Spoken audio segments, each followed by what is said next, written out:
Welcome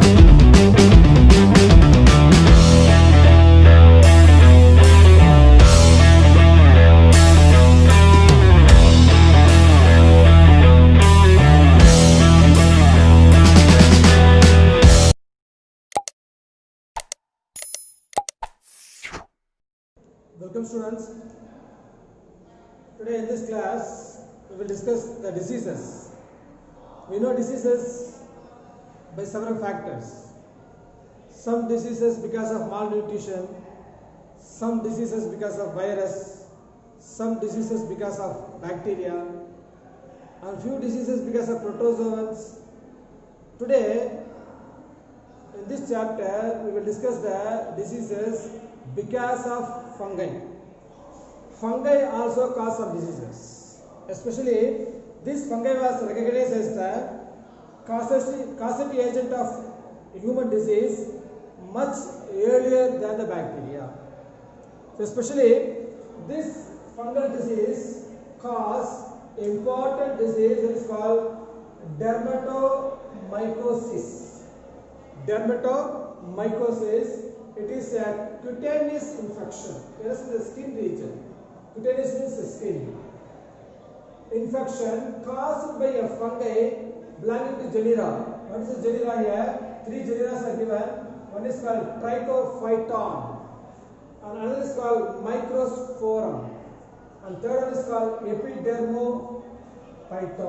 Epidermophyton. So these are the three genera which is responsible for the fungal disease. Especially this causes a special disease that is called dermatomycosis. Dermo means skin, a layer of skin. Derm is epidermis. So this infection takes place in the cutaneous region.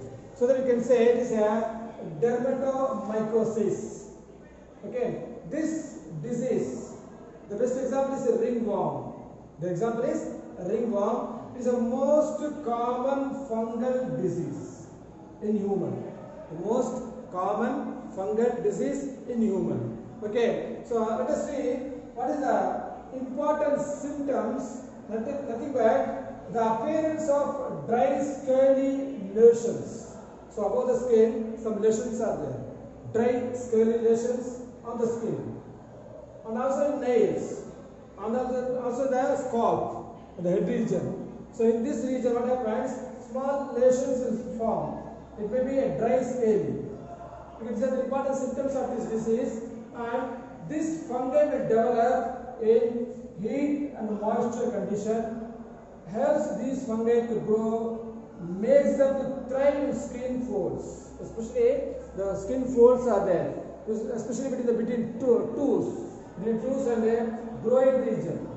Especially the groin region and between toes, what happens? This fungi will develop because of heat and moisture conditions.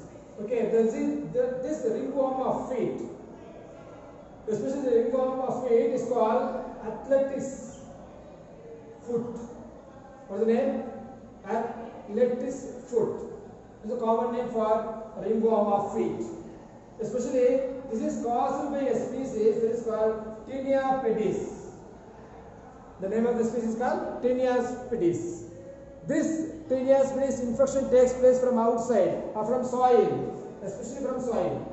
Infection transmitted from soil or clothes or towel or comb from the infected person. From the infected person. So from person to person it will communicate. So these are communicable diseases. So once again, this fungal disease is called dermatomycosis. What are the genera? Three genera are given: Trichophyton, Microsporum, and Epidermophyton. The common example for ringworm, example for fungal disease is called ringworm. It is caused by, especially in human being, by fungi in human being.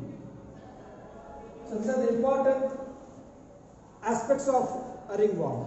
Whereas the next example, that is called helminthic disease. We know helminths, worms, Ascahelminthes, Platyhelminthes, like that. Helminth means worms. So because of this worm, so this disease is called helminthic disease. The best example is filariasis, or you can say by it's a common name is caused by filarial worm. This filariasis other is called elephantiasis. This disease caused by a worm that is called filarial worm. This is a scientific name Wuchereria bancrofti. Wuchereria bancrofti. This is the species name which caused this disease. The helmintic name is Wuchereria bancrofti. So what happens? If this Wuchereria bancrofti, it is a sexually dimorphic and also viviparous and also digenic. We know what is viviparous, what is digenic. Digenic means it needs two hosts. Di means two. It needs two hosts. So whereas viviparous, we know very well about viviparous. So what happens? It was found in lymph vessels and lymph nodes, especially infected region. Which part it will infect? Especially in lymph vessels and a lymph node. We know what is the lymph vessels. So lymph is a fluid, a colorless mobile fluid which goes through the lymphatic vessels. So this infection takes place especially in the lymph vessels and the lymph nodes. So actually it's a digenic. That means two hosts. It means two hosts. One is man, the other one is female Anopheles mosquito. So it also needs two hosts. One is man and female Anopheles mosquito, two hosts. So this female filarial worm, what happens? It releases juveniles. That means microfilarial larvae. The female filarial worm, what happens? It releases juveniles. Juveniles you can say otherwise microfilarial larvae. This larvae enter in lymph glands. It goes to lymph glands. There it will develop into adult. The microfilarial larvae will develop. They will mature inside the lymph glands. What happens then? So what happens there? It will multiply. It will reproduce.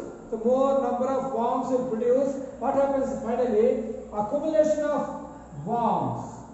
Accumulation of worms takes place and block the lymphatic system. So it will multiply continuously. What happens? More number of worms are produced. These worms will block the lymphatic system. Results what? What is the result? Results in inflammation of lymph node or lymph glands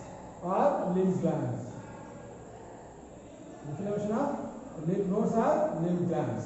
Sometimes what happens? The lymphatic vessels, it will obstruct, it will damage, it will break.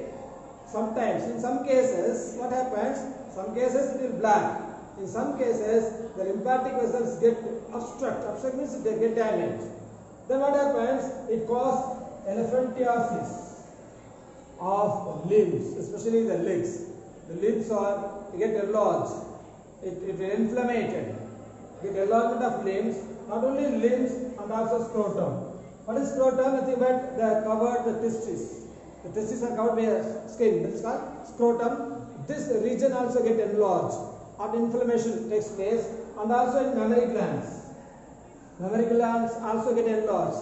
So not only the limbs, even scrotum and even mammary glands, they get enlarged.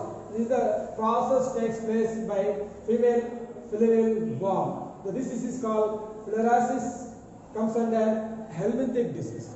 Thank you, students.